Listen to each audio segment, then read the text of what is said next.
Yo, Kirara! Salamat sa pag-click sa upload natin ngayon. Bago natin simulan, paki-like mo naman ang video. Na-like mo na? Maraming salamat. Simulan na natin.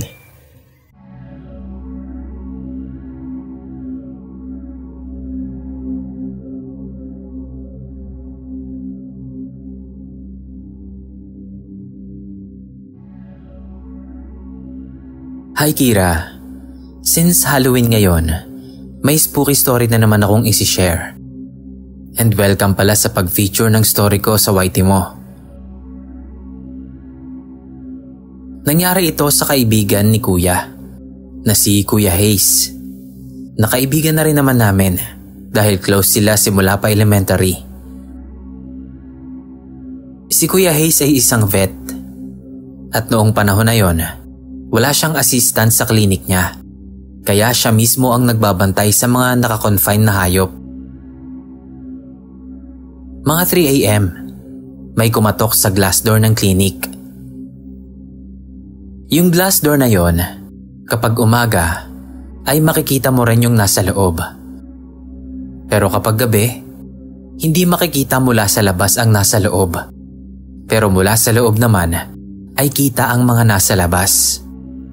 Ewan ko kung anong tawag doon. Basta ganun siya. So diyon nga, may kumatok sa glass door. Hindi malinaw sa kanya kung sino yon, dahil naalimpungatan lang naman siya. Kinusot niya yung mga mata niya para tignan ng maayos kung sino ba yung kumakatok. Pero laking gulat niya nang makita niya ang isang babae na magulo ang itsura. Nakapalda raw ito, gusot ang buhok at nakangiti habang kumakaway pa sa kanya. Maya-maya pa ay mas nilakasan pa nito ang katok na halos mabasag na raw yung salamin. Ilang saglit pa, tumigil din ito pagkatapos ay naglakad patawid ng kalsada. Doon na napansin ni Kuya Hayes ang mga pasa at sugat nito sa braso at katawan. Tumayo daw kasi ito malapit sa poste, kaya kitang-kita niya ang itsura. Sa sobrang kaba niya, sobrang bilis na rin daw ng paghinga niya na parang hihimatahin na siya nang ituro daw siya ng babae sa labas. Tapos bigla itong sumenyas na parang nagbabanta na papatayin siya nito. Yun bang ituturo ka? Tapos biglang gumawa ng senyas na parang gigilitin yung leeg mo. Pagkatapos daw nun, ay bigla na itong naglakad paalis. Sobrang natakot siya sa nangyari. Dahil habang naglalakad daw ito palayo, ay gumagalaw pa ang bibig nito na para daw bang may sinasabing kung ano. Mula nga noon, hindi na siya muli pang natulog sa klinik.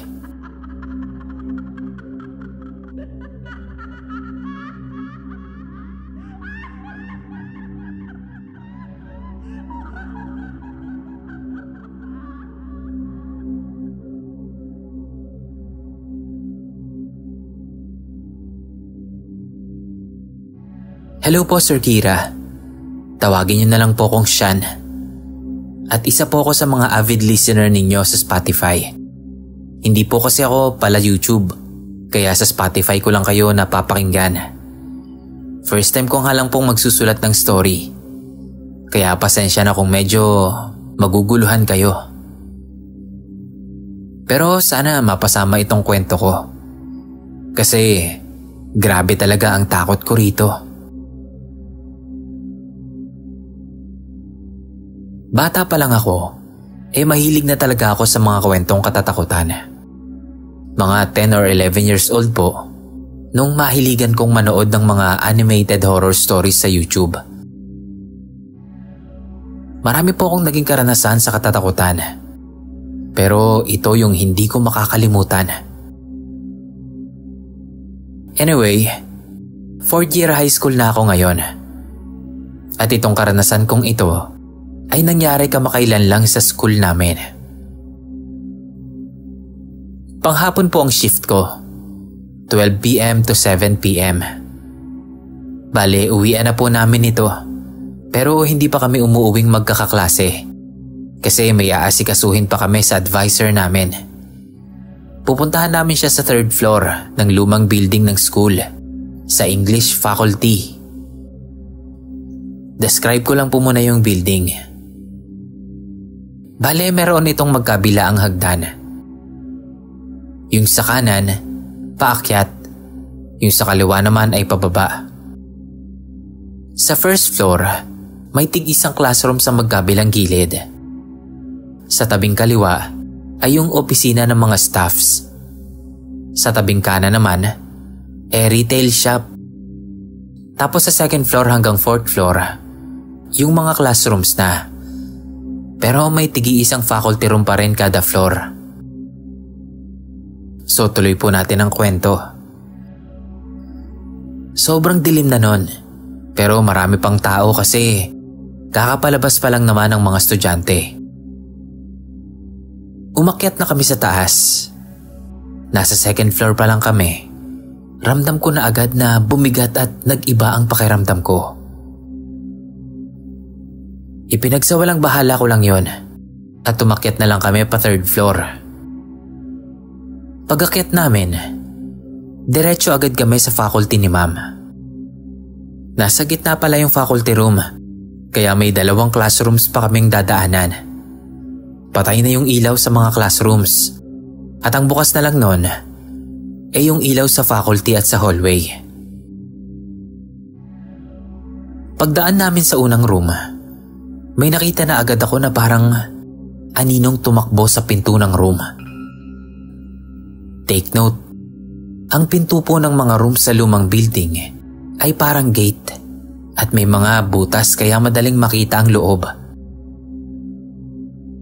So nung makita ko yon, binaliwala ko lang. Naisip ko baka estudyante lang. Pero nakakapagtaka naman. Sumunod na lang din ako sa mga kaklase ko. By the way, ang main purpose kasi talaga namin doon ay para mag-take ng online test. Majority kasi sa aming magkakaklase nun hindi nakapag-take ng test. Nasa 20 katao siguro kami noon na pumunta doon sa faculty ni ma'am. Pero hindi ako kasama sa mga magte-test. Sinamahan at hinintay ko lang yung mga kaibigan ko para sabay-sabay na kaming umuwi. Same din sa ibang mga classmates ko. So yung mga nandoon pero hindi magte-take ng exam, pinayagang magstay sa isang classroom doon sa tabi ng English faculty. Nung una, wala namang weird na nangyari. Chill lang kami doon. Nagkukwentuhan at nagtatawanan. Medyo maingay pala kami kasi marami-rami rin kami. Mga 30 minutes ang lumipas. Lumabas muna ako para magpahangin. So nasa labas na ako ng room. Tumanaw ako sa bintana sa hallway. Ilang saglit lang, may lumapit sa akin na grade 7 student na babae. Nakilala kong grade 7 siya kasi sa school namin, iba-iba ang kulay ng patches ng bawat grade. Kulay green para sa grade 7, yellow para sa grade 8, pink para sa grade 9, at kulay blue naman para sa grade 10. Napansin ko noon na parang medyo gusgusin yung bata at parang malangis yung buhok niya. Tapos merong maliit na butas yung uniform niya. Medyo maiksi yung buhok niya, tapos may bangs. So nagtaka ko nun, kasi pang umaga yung mga grade 7 sa amin. Tinanong ko siya. Sabi ko, "Neng, bakit nandito ka pa? Gabi na. Di ba kanina pang tanghali ang uwian nyo?" Hindi siya sumagot. Nakatingin lang siya sa akin. Makalipas ang ilang minuto siguro ng pagtitig niya sa akin, ay tumanaw din siya sa may bintana.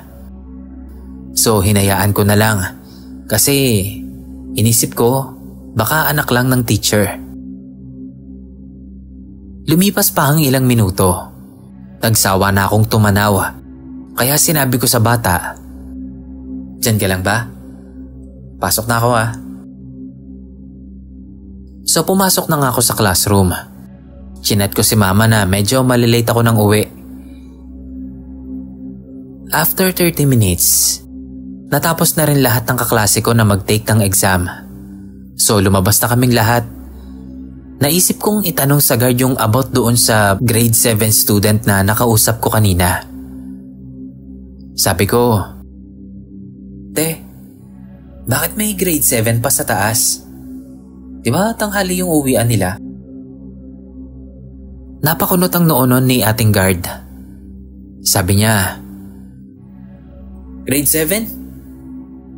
Oh, nagronda kami kanina sa buong school ah. Wala na kaming nakitang grade 7. Nagtaka ako pero hindi na ako nakasagot. Kasi yung isang guard, nagmamadali na kaming palabasin dahil malapit na rin magsara ang school. Kinabukasan, pagpasok ko pa lang ng gate, ay pinalapit ako ng guard na pinagtanungan ko kahapon. Sabi niya, "Neng, kausapin kita mamayang uwian nyo ha." Ako naman, nakaramdam ako ng kaba. Nagtaka ako kung bakit niya ako kakausapin. So tinanong ko siya kung bakit. Ang sagot niya, tungkol dun sa sinabi mo kagabi. "Mamaya ha. Sige na, pasok ka na. Bawal lang nakatambay dito sa gate. Baka mapagalitan tayo." Kinakabahan man at nagtataka, naghintay na lang ako ng uwian. So nung mag-uwian na nga, pinuntahan ko na agad si ating guard. Tinanong ko siya kung ano bang pag-uusapan namin. Tapos Sir Kira, meron siyang ikinuwento sa akin na nung marinig ko, halos magsiliparan ang lahat ng buhok ko sa katawan. Nagsitaasan lahat sa gulat at takot. Kasi ang sabi niya sa akin, "Yung sinasabi mong nakita mong grade 7 kagabi, hindi na buhay yun. Kilala ko kung sino yun. Yun yung babaeng may bangs, diba? Matagal lang patay yun. Kinahasa yun ng grade 9 student na nanliligaw sa kanya. Hindi niya sinagot kaya yun, nagigante yung lalaki. Dati kasi panghapon pa yung shift ng mga grade 7. Binago lang pagkatapos ng insidente. At ayun nga, pagka-out nila, hinila niya yung babae. Tapos dinala niya sa likod ng school. Doon niya hinalay. Ang kaso, hindi niya yata namalayang napatay niya dahil sa puwersa. Ayun, namatay yung babae.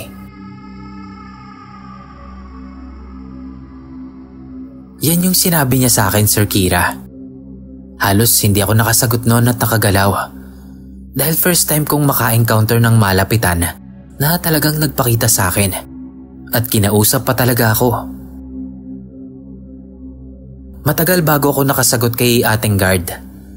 Sabi ko na lang, "So, patay na pala yung nakita ko. Kinausap ko pa. Katakot naman yan, te."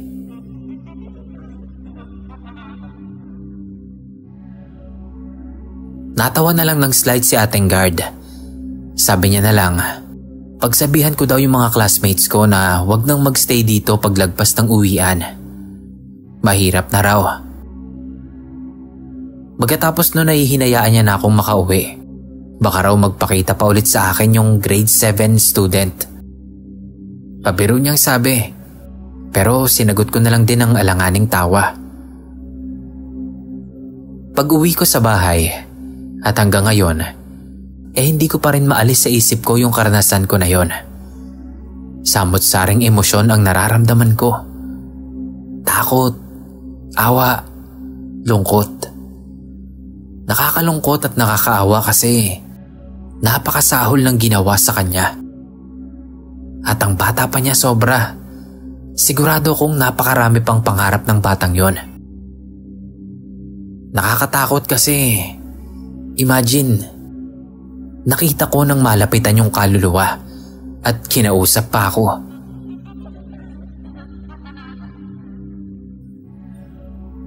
Marami pa akong kwento, pero pag nagka-free time na lang ulit, isi-share ko rin sa inyo. May iba pa akong nakakatakot na experiences bukod dito at sisiguraduhin ko na masishare ko yun dito. Yun lang po, Sir Kira. Thank you po kung mapapasali tong kwento ko sa channel mo. Magandang gabi o umaga po sa inyong lahat.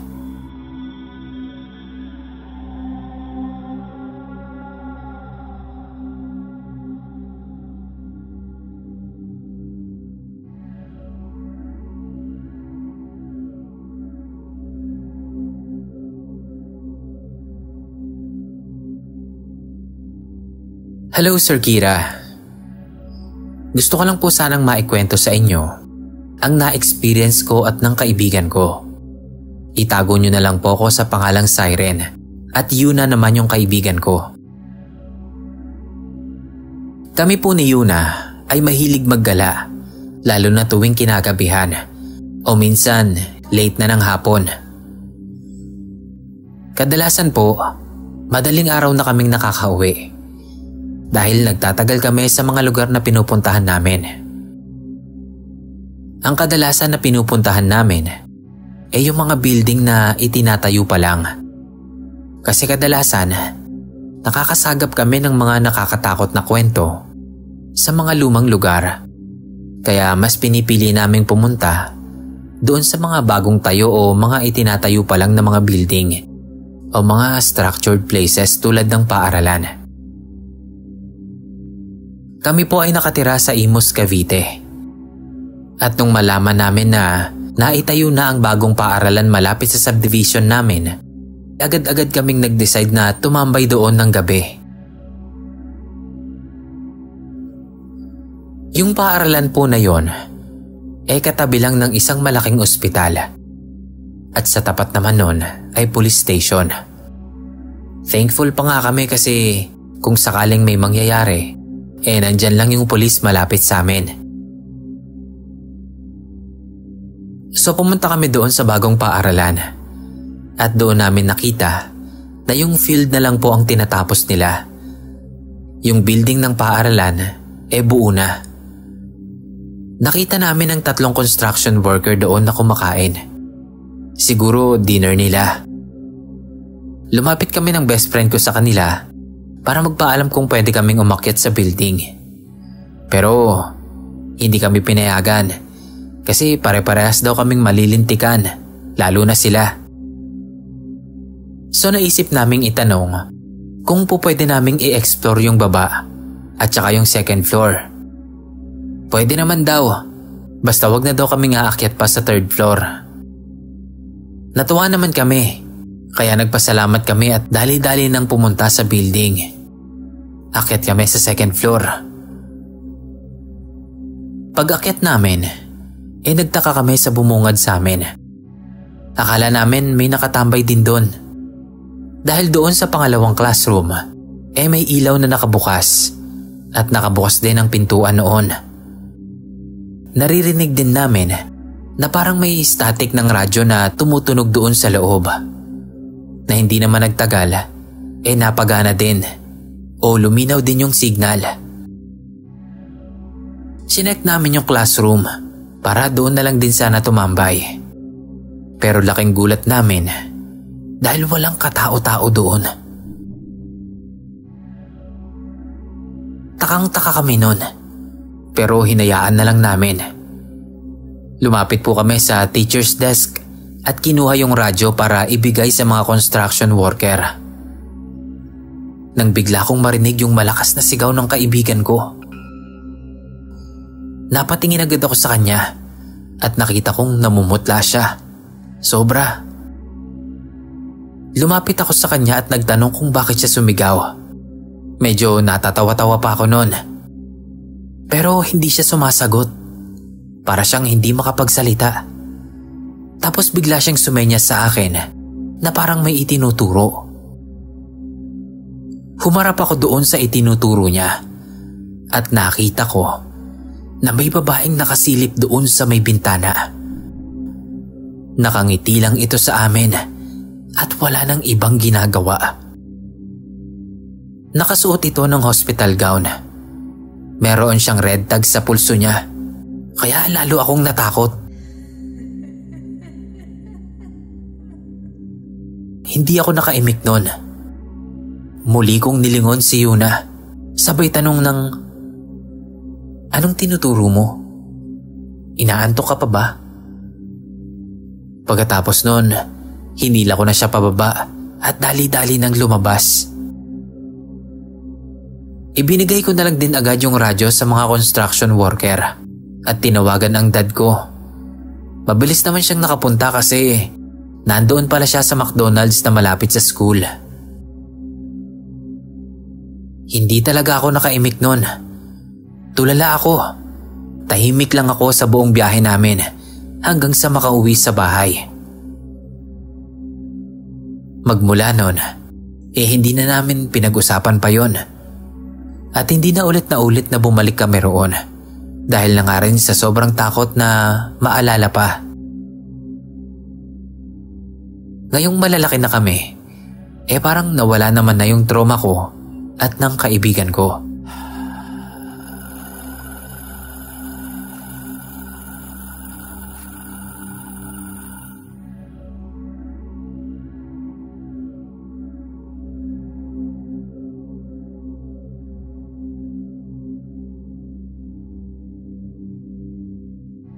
Maulang araw po sa inyo, Sir Kira.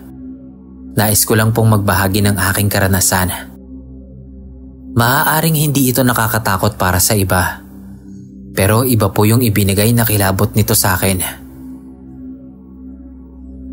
I'm Ken nga po pala. Silent listener niyo po ako, pati na yung mga kaibigan ko. So ito na po yung story.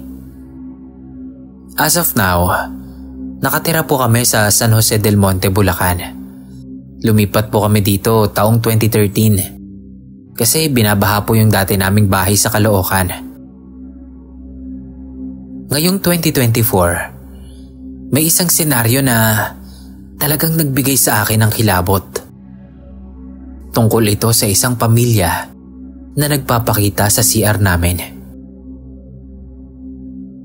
Noong unang taon po ng pananatili namin sa bahay na to, wala naman po akong nararamdamang kakaiba. Hanggang sa mangyari na nga ito. Merong isang gabi, nabigla na lang akong nanaginip ng kakaiba. Hindi ko alam pero nakaharap lang ako sa pinto ng CR namin. Nakatitig ako doon ng malalim na parang may inaantay. Sobra akong litong-lito ng mga oras na yon kasi wala akong ideya sa nangyayari. Nang bigla na lang, may unti-unting lumitaw na mga tao. Marahan lang yung paglitaw nila. 5 silang taong lumitaw sa panaginip ko, Sir Kira. At kung titignan po sila, masasabi kong isa silang pamilya. Yung tipikal na pamilya. May nanay, tatay, ate, kuya at isang batang babae. Hindi pa man din nagsisink in sa akin ang nangyayari. Nagulat na lang ako at kinilabutan kasi bigla na lang nilang binuhusan ang mga sarili nila ng mainit na tubig. Napaka-brutal po ng pangyayari. Kitang-kita ko yung pagkatuklap ng mga balat nila at pagdaloy ng mga dugo nila sa katawan. Damang-dama ko yung init nun at amoy na amoy ko pa yung lansa ng mga dugo nila.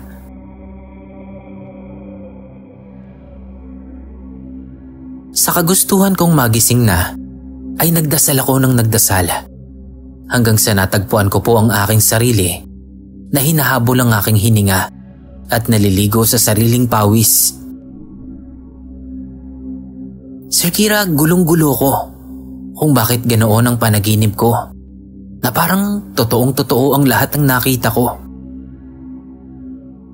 Actually po, wala naman talaga akong third eye at hindi ako nakakakita talaga. Kaya nakakapagtaka talaga yung nangyari sa akin na yon. Kinaumagahan, ikinuwento ko yun sa mga ate ko. And as expected, sabi nila, kakakinig ko raw po yun ng mga horror stories. Siguro nga tama sila. Kasi sabi din ng iba, ang pakikinig ng palagian sa mga horror stories ay nakakapag-attract ng mga bad energy. And napatunayan ko na po yun, Sir Kira. Nang isang gabi na naman na nakikinig ako ng horror story, ay bigla akong tinawag ng kalikasan. At habang naglalakad ako papunta sa CR, ay bigla na lang akong nakaramdam ng kaba. At mas nadagdagan pa yung kaba ko nung magpakita na naman yung pamilya at naliligo na naman sila sa mainit na tubig. Nakaramdam ako ng sobrang takot noon nang bigla silang sumigaw ng pagkalakas-lakas. Napakatinis ng sigaw nila na nakakabingi. Dali-dali akong tumakbo sa kwarto. Pagkatapos ay pinatay ko yung horror na pinapakinggan ko. Napaisip ako kung bakit sila nagpapakita sa akin. Kasi nga wala naman talaga akong third eye. At kung tinubuan man ako, grabe naman yung brutality at pagka-disturbing ng unang experience ko.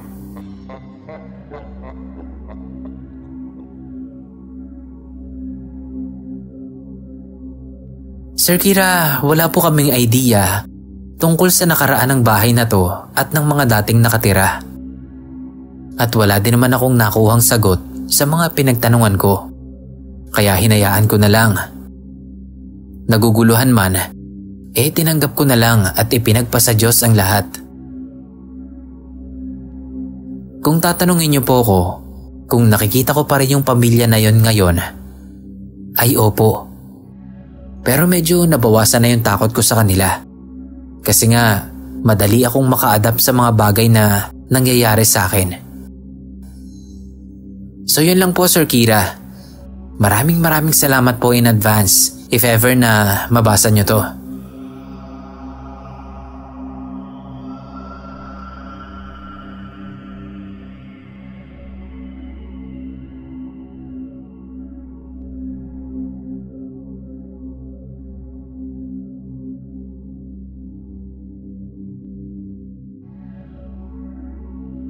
Hello, Kira. Good day sa inyo at sa lahat ng listeners ng Nginig Stories. Ako nga pala si James. Pwede mo nang gamitin ang real name ko. Wala namang big deal sa akin. Early 40s. Sa Cainta talaga ako lumaki. Pero sa Makati na ako nakatira ngayon. Silent fan lang din ako. Isa akong IT engineer na work from home. Graveyard shift. Musician din kami ng wife ko at pareho kaming work from home pero pang umaga siya. We write and release our own songs and nasa Spotify din siya. We play gigs and out of town shows paminsan-minsan. Hindi ko na ipopromote yung band ko kasi hindi ko naman channel to. Wag mo na lang banggitin pero ito yung band ko for your reference. Nasa Spotify and YouTube din. So ayaw niyang ipabanggit o ipapromote yung banda nila. Pero ako nang magpo-promote. Pero mamaya na. Pakinggan muna natin tong story niya na to. Kasi muntik na akong hindi patulugin ito. At meron pa tong kasamang video. Kaya abangan nyo sa dulo ng kwento. Tuloy natin. First time kong mag-send ng story sa inyo. Kaya sobrang matutuwa ako kung mapipili mong i-feature ang story ko.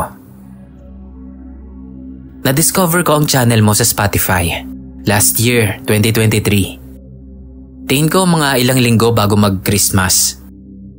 Galing kami noon ng 1-week vacation sa Baguio kasama ng family ko. Tapos sobrang traffic sa NLEX pabalik ng Manila. I think may bagyo ata noon. Tapos baha sa ibang part ng Pampanga at Bulacan. Kaya ilang oras kaming gapang sa expressway. Naubos at nagsawa na kami sa kakapakinig ng music. Sobrang inip na kami. Kaya naisipan naming maghanap naman ng horror podcast para malibang naman sa biyahe. Saktong lumabas agad yung Spotify channel mo. At ayun, naging fan na kami ng wife ko ever since. Sobrang enjoy kami nun at di namin namalayan ng oras hanggang sa nakauwi na kami ng bahay. Magmula nun, naging habit na namin na makinig sa mga horror podcast sa tuwing bumabiyahe. Ang sarap din kasing makinig, lalo na kapag long road trip. Tapos maulan o kaya pag traffic. Madalas nga pampatulog ko na din. Sobrang nakakalibang. Nakakatuwa pa na Kira ang name mo. Kasi ang alam ko, siya yung name ng alter ego ni Yagami Light sa Death Note. Isa sa mga paborito kong anime of all time. So eto na nga, sorry sa mahabang intro. Itong ikukwento ko, hindi ko personal na karanasan. Bale, recent experience to ng kaibigan namin na all-around karpintero, repair and handyman. Nangyari lang to nitong October 12, 2024. Tawagin na lang natin siyang Lakay. Yun na rin kasi yung nakasanayan naming tawag sa kanya, Kuya Lakay. Kahit na mas bata siya sa akin ng konti. Nasa late or mid-30s siguro siya. Pamilyado at may 2 anak. So yun nga, siya yung lagi naming tinatawag kapag may kailangang ayusin sa bahay. Gaya ng mga cabinet, tiles, lababo at iba pa. Sobrang bait at sipag ni Kuya Lakay. Simpleng tao lang. Magaan ang loob namin sa kanya kasi maayos talagang magtrabaho at saka honest pa. Hindi siya tagakong maningil. At kapag may hindi siya matatapos na trabaho, siguradong babalikan niya at tinatapos niya ng maayos. Matagal na siyang gumagawa sa amin. At dahil madalas na may gustong ipagawa ng mga home improvements ang asawa ko, madalas din kaming magkakwentuhan. Open book ang buhay niya sa amin. Hindi siya nahihiyang mag-share kapag may mga problema o pinagdadaanan man siya sa trabaho o pamilya. Ikinukwento din niya kapag may mga bago siyang projects o racket. Kadalasan nga, ako ang nagbibigay ng mga life advices sa kanya. Gawa ng parang kuya na din ang turing niya sa akin. Kumbaga, dahil may tiwala na kami sa isa't isa, kaya magaan lagi ang kwentuhan. So yun nga, kanina lang, nagpunta siya ulit sa bahay kasi may ipinaayos kaming tiles sa lababo. Habang ihinahanda niya yung mga gagamitin at naghahalo ng semento para sa tiles, nagkakwentuhan na naman kami. Ang intro niya sa akin, may project daw dapat siya sa Parañaque pero hindi niya tinanggap. Bale may tumawag daw sa kanya na lalaki at nag-alok ng project. Tawagin na lang nating Mang Dar. So bale, pinapasurvey sa kanya yung isang apartment unit sa isang subdivision nga doon sa Parañaque para i-check kung may mga kailangang ayusin para mapaupahan. Binigay ni Mang Dar yung kontak nung bantay. Tapos silang dalawa na ni Kuya Lakay ang nag-usap. Yung unit na sinilip nila ay Unit C. Bale, family business ata nila yon. Madami silang unit doon at kapag may ibebentang bahay sa village na yan, bibilhin nila. Tas either ibebenta ulit o paparentahan nila. Buy and sell ng real estate kumbaga. Pagdating niya doon, sinalubong siya ng babae na tagapamahala o yung tagabantay. Hindi niya na maalala yung pangalan ni ate. Pero ang sabi ng tagapamahala, kauna-unahang unit pa daw na nabili ng may-ari yon. Tapos, 2 years nang hindi nauupahan. Pagpasok pa lang daw nila sa may gate, iba na yung pakiramdam niya sa bahay. Nagulat nga daw siya kasi iniabot lang sa kanya yung susi ng bantay. Tapos, siya na lang muna ang pinagbukas ng pinto at pumasok sa loob para tignan yung unit. At dahil nga racket yon at potensyal na pagkakakitaan, hindi na lang niya pinansin kahit nawiwirduhan talaga siya sa nangyayari.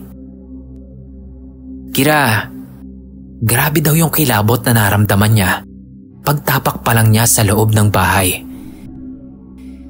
Sobrang bigat daw ng aura ng bahay na hindi niya maipaliwanag. Pakiramdam niya, hindi lang siya nag-iisa doon. Yun bang parang may nakatingin sa kanya? Tapos parang may naririnig daw siyang kakaibang boses na bumubulong.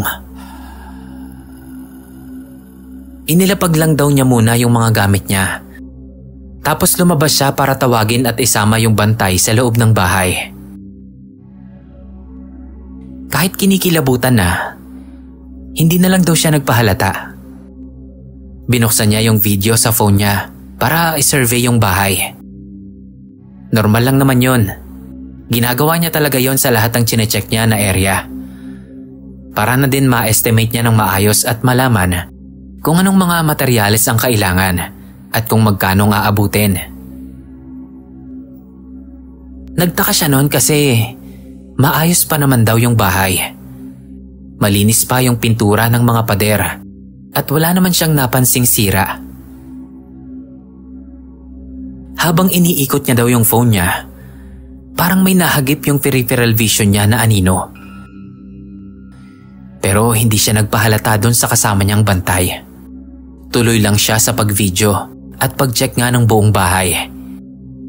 Tapos umakyat na sila doon sa second floor na mayroong magkatapat na kwarto.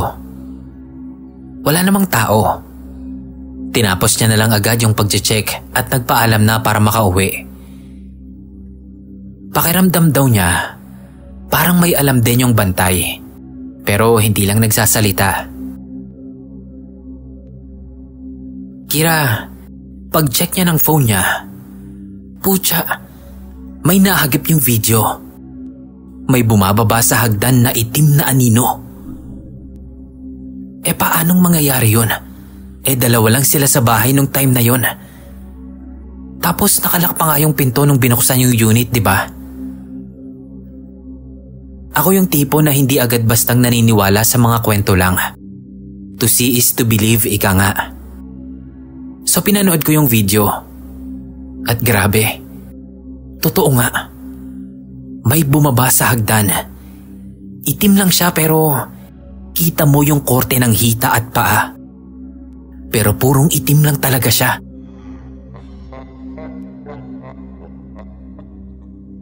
Pati yung boses, Kira, yung parang bumubulong na kung anong entity pagpasok pa lang niya ng unit.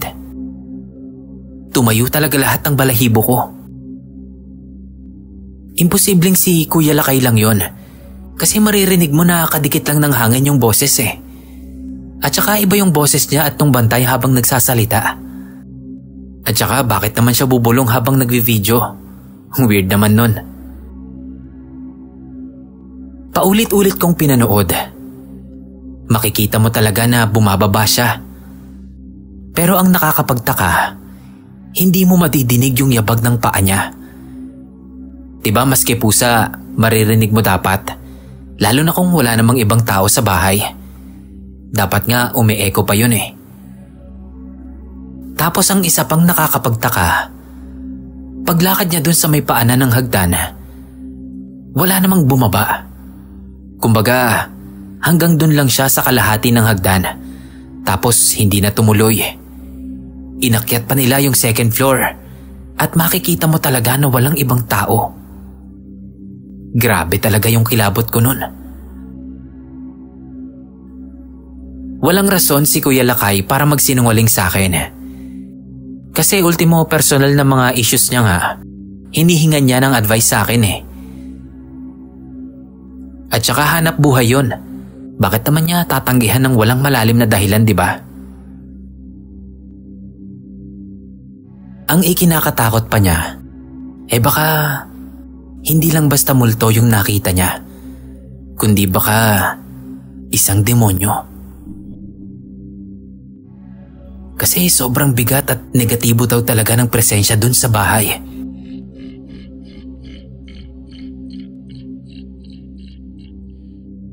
Kaya ayun, nagpaalam na siya tapos minessage niya agad yung may-ari na ipabless agad yung bahay.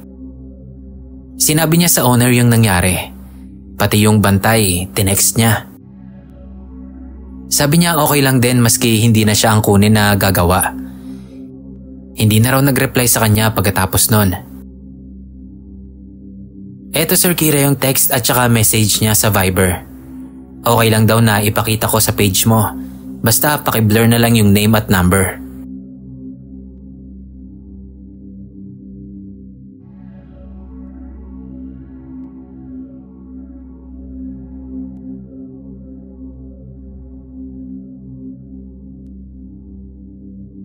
Habang ginagawa ko tong email na to, kinikilabutan pa rin ako. Pinakita ko rin sa asawa ko at sa mga kasama namin sa bahay yung video. Hindi rin sila makapaniwala. Isasend ko yung full at unedited video para mapanood nyo at ng mga subscriber nyo. Bala ko din tong ishare sa TikTok, pero dito ko na lang isishare sa podcast mo. Gusto kong malaman ang opinion ninyo at ng mga ibang makakapanood. Yun lang po, sana mapili. May personal experiences din ako, pero saka na, kapag na-feature mo na siguro to. Maraming salamat. More power to your show. Keep it up, and God bless us all.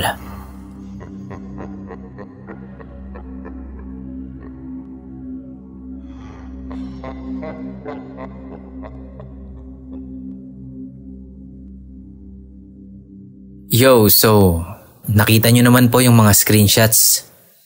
So ito naman po yung sinend na video ni Sir James. Bale dalawa to eh. Yung isa, inedit niya na kasi shinare niya sa Facebook niya. Tas yung isa naman, yung raw video mismo. So ipi-play ko siyang pareho. Tignan nyo pong maigi doon sa may part ng hagdan. Kasi pagpasok pa lang niya, makikita agad eh. Makikita nyo na may bumababang paa na purong itim lang talaga. Tapos makikita rin doon pag akyat niya, wala talagang tao. So game?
So anong tingin nyo? Mukhang kaluluwa lang ba yon? O baka nga tama yung hinala ni Kuya Lakay na baka demonyo na pala yon? Di ko alam. Di ko pa nga napapanood yung video nun eh. Pinabasa ko pa lang yung story pero talagang nangingilabot na ako dito. Medyo nag-aalangan nga akong isama to kasi naalala niyo yung ikinuwento ko sa inyo na na-experience ko sa isang kwento. Yung parang may naka-attach na entity doon sa kwento. Ayoko nang ma-experience ulit yun, no? Nakakatakot kaya. Pero ito nga, sinugalan ko na din. Sayang naman effort ni Sir James kung di ko pa isasama. Tsaka sayang, no? Content din to. At dahil dyan, ayokong tapusin yung video na to sa mabigat na energy. Kaya magpe-play tayo ng music nila Sir James bilang panapos. Iyon ang plano sana. Kaso dahil sa copyright restriction, hindi natin pwedeng gawin yon. Iyon lang. Plano ko sana talaga mag-play ng isang buong kanta nila. Kaso yun nga, hindi pwede. Ina-upload ko ngayon. Pero, yun. Bawal. So, pasensya na Sir James. Pero promote pa rin natin. Yun nga lang, hindi na tayo makapag-play. So, punta na lang po kayo sa mga channels nila sa Spotify at sa YouTube. Search nyo lang po, Karen Tevanney. That's CarenTevanne. Karen Tevanney. Para sa music ng asawa ni Sir James. Modern Day Dream naman para sa music ni Sir James. Goods na goods yan, Kirara, promise. Kung gusto nyo ng good vibes na music, check nyo po yung mga channels nila. Maraming salamat, Kirara. Hanggang sa muli. Peace out.